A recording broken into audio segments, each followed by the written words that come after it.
दोस्तों स्वागत है आपका हमारे YouTube चैनल ध्रुव वॉइस में। एक समय की बात है, भगवान गौतम बुद्ध वन के रास्ते से होकर कहीं जा रहे थे। रास्ते में उन्हें एक व्यक्ति मिला जो एक गड्ढा खोद रहा था। गौतम बुद्ध वहीं पर थोड़ी देर विश्राम करने के लिए वृक्ष के नीचे बैठ गए और उस व्यक्ति को देखने लगे जो गड्ढा खोद रहा था। तभी उस व्यक्ति को गड्ढा खोदते खोदते एक कलश मिला। उस कलश में बहुत ही कीमती हीरे जवाहरात भरे हुए थे। यह सब देखकर वह व्यक्ति बहुत खुश हुआ और सोचने लगा, आज मेरा भाग्य जाग उठा है। उस व्यक्ति ने हीरे जवाहरात से भरे हुए उस कलश को भगवान गौतम बुद्ध के चरणों में रख दिया और कहा, हे भगवान, आपके आशीर्वाद से ही मुझे यह बेशुमार धन दौलत प्राप्त हुई है, इसलिए मैं इनमें से कुछ हीरे जवाहरात आपको भेंट करना चाहता हूँ। यह सब सुनकर भगवान गौतम बुद्ध ने उस व्यक्ति से कहा, तुम्हारे लिए यह धन दौलत है, लेकिन मेरी नज़र में यह जहर के समान है, क्योंकि बिना मेहनत के प्राप्त हुई धन दौलत जहर के समान ही होती है। इतना सुनकर वह व्यक्ति गौतम बुद्ध से नाराज होकर उस कलश लेकर चला जाता है। उस व्यक्ति ने बाजार में सभी हीरे जवाहरात बेचकर बंगला, गाड़ी और बहुत सारी संपत्ति खरीद ली और गरीब से करोड़पति बन गया। थोड़े दिनों बाद किसी ईर्ष्यालु व्यक्ति ने राजा से उस व्यक्ति की शिकायत कर दी और बोला, महाराज, जमीन में दबा धन राजकोष का होता है, लेकिन उस व्यक्ति ने उस धन दौलत को अपने ऐशो आराम के लिए खर्च करके राजद्रोह किया है और ऐसा करना नियमों का उल्लंघन है। यह सब सुनकर राजा ने अपने सैनिकों को उस व्यक्ति को पकड़ने का आदेश दिया और राजदरबार में बुलवाया गया तो राजा ने उस व्यक्ति से उस कलश को जमा कराने के लिए बोला। राजा के सामने आकर वह व्यक्ति घबरा गया और उसने सब कुछ उगल दिया कि मैंने सभी हीरे जवाहरात बाजार में बेचकर संपत्ति खरीद ली है। यह सब सुनकर राजा ने उस व्यक्ति से कहा, ऐसा करके तुमने हमारे राज्य के नियमों का उल्लंघन किया है, इसलिए तुम्हें इसकी सजा जरूर मिलेगी। और राजा के आदेश से उसे अपने परिवार सहित जेल में डाल दिया गया और उसकी सारी संपत्ति जब्त कर ली गई।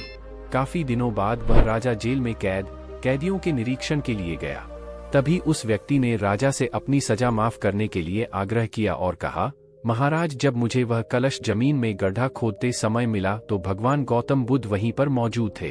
भगवान गौतम बुद्ध ने मुझसे कहा था कि इसमें धन दौलत नहीं, जहर भरा हुआ है, लेकिन उनकी यह बात न मानकर मैंने उनका अपमान किया था और आज जेल में रहकर मुझे एहसास हो रहा है कि उनकी बात बिल्कुल सच थी, क्योंकि बिना मेहनत के प्राप्त धन दौलत जहर के समान ही होती है। इसलिए मैं एक बार भगवान गौतम बुद्ध के दर्शन कर उनसे क्षमा मांगना चाहता हूँ।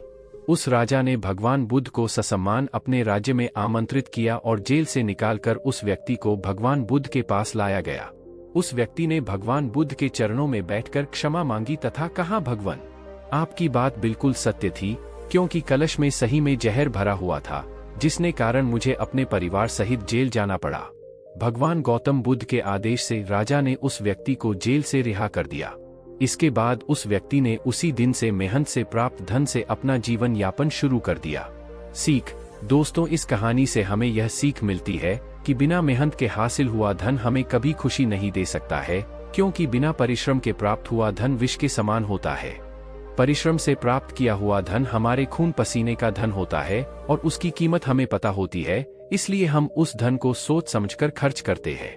वही बिना मेहनत से कमाए हुए धन की हमें कीमत पता नहीं होती है और उस धन को हम गलत तरीके से खर्च करने लगते हैं और हम गलत रास्ते पर चलने लगते हैं। दोस्तों, हमारी इस जिंदगी में गुस्सा सबसे बड़ी मुसीबत है। दोस्तों, गुस्सा तो सभी को आता है, लेकिन उस गुस्सा से कभी कभी बहुत बड़ा कांड हो जाता है। इसलिए दोस्तों, हमें गुस्सा नहीं करना चाहिए। दोस्तों, मैं आपको ये एक कहानी सुनाने जा रहा हूँ, कृपया ध्यान से सुनिएगा। एक दिन भगवान गौतम बुद्ध अपने शिष्यों को उपदेश दे रहे थे। तब उन्होंने अपने शिष्यों से कहा, क्रोध यानी गुस्सा इंसान का सबसे बड़ा शत्रु है। गुस्सा करने वाला इंसान स्वयं को तो हानि पहुंचाता ही है, साथ ही दूसरे लोगों को भी वह हानि पहुंचाता है। मतलब वह बदले की आग में जलता है और अपनी लाइफ को बर्बाद करता है। उनके उपदेश खत्म हो जाने के बाद उनके शिष्यों में से एक शिष्य खड़ा हुआ और गौतम बुद्ध से बोला, तुम एक ढोंगी बाबा हो, तुम्हारी बातें इंसानों के रहन सहन से विपरीत है। तुम जो भी कहते हो उसे तुम अपने जीवन में अनुसरण नहीं करते हो और दूसरों को यह सब करने के लिए कहते हो।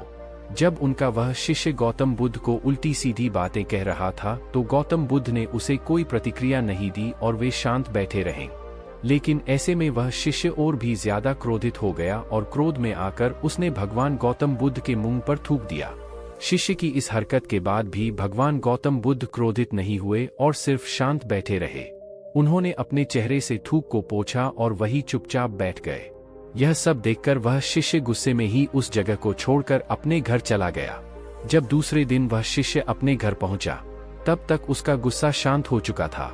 गुस्सा शांत होने के बाद उस शिष्य को एहसास हुआ कि उसने भगवान गौतम बुद्ध के साथ बहुत बड़ी गलती की है और वह स्वयं को मन ही मन कहने लगा, यह मैंने क्या कर दिया? मैंने भगवान गौतम बुद्ध का अपमान किया है। उनका अपमान मैं ऐसे कैसे कर सकता हूँ?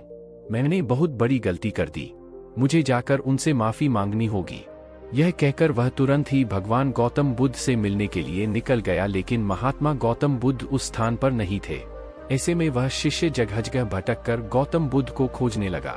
जैसे ही उसे गौतम बुद्ध मिले तो वह उनके पैरों पर गिर गया और उनसे कहने लगा, मुझे माफ कर दीजिए, मुझसे गलती हुई है।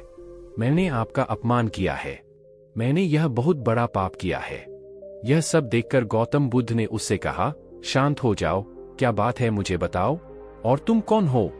गौतम बुद्ध के यह पूछने पर वह शिष्य चौंक गया और सोचने लगा कि भगवान गौतम बुद्ध मुझे कैसे भूल सकते हैं? मैंने तो इनका अपमान किया था। यह सोचकर उसने भगवान गौतम बुद्ध से पूछा, मैं वही शिष्य हूँ जिसने कल आपका अपमान किया था और आप इतनी जल्दी मुझे भूल गए? तो भगवान गौतम बुद्ध ने उस शिष्य से कहा, हमें कल की बातों को कल में ही छोड़ देना चाहिए। अच्छा हो या बुरा उसके बारे में बार बार विचार नहीं करना चाहिए। मैं पुरानी बातों को पीछे छोड़कर आगे बढ़ता हूँ और ऐसा ही हम सबको भी करना चाहिए। महात्मा गौतम बुद्ध की यह बातें सुनकर वह शिष्य उनसे और भी ज्यादा प्रभावित हुआ और उनसे बोला, मैं आज से आपकी हर बातों को माना करूंगा। इस कहानी से सीख, दोस्तों, इस कहानी से हमें यह सीख मिलती है कि गुस्सा करना इंसान के लिए सबसे खतरनाक है। क्रोध इंसान का सबसे बड़ा शत्रु है जो उसे बर्बाद कर सकता है। इसलिए इंसान को कभी भी गुस्सा नहीं करना चाहिए। इस कहानी से हमें यह भी सीख मिलती है कि जो बातें बीत चुकी है उन्हें भूलकर हमें आगे बढ़ना चाहिए। अगर कोई इंसान अपनी बीती हुई बातों पर ज्यादा ध्यान देता है तो उसका ध्यान पूरी तरह से भूतकाल में लगा होता है और वह इंसान कभी भी आगे बढ़ने की सोच नहीं कर पाता है। इसीलिए हमेशा बीती बातों को छोड़कर आगे बढ़ने की सोचें। दोस्तों, अगर आपको हमारी वीडियो अच्छी लगी हो तो वीडियो को लाइक करें और आपके दोस्तों के पास शेयर करें और साथ ही चैनल को सब्सक्राइब करें। धन्यवाद।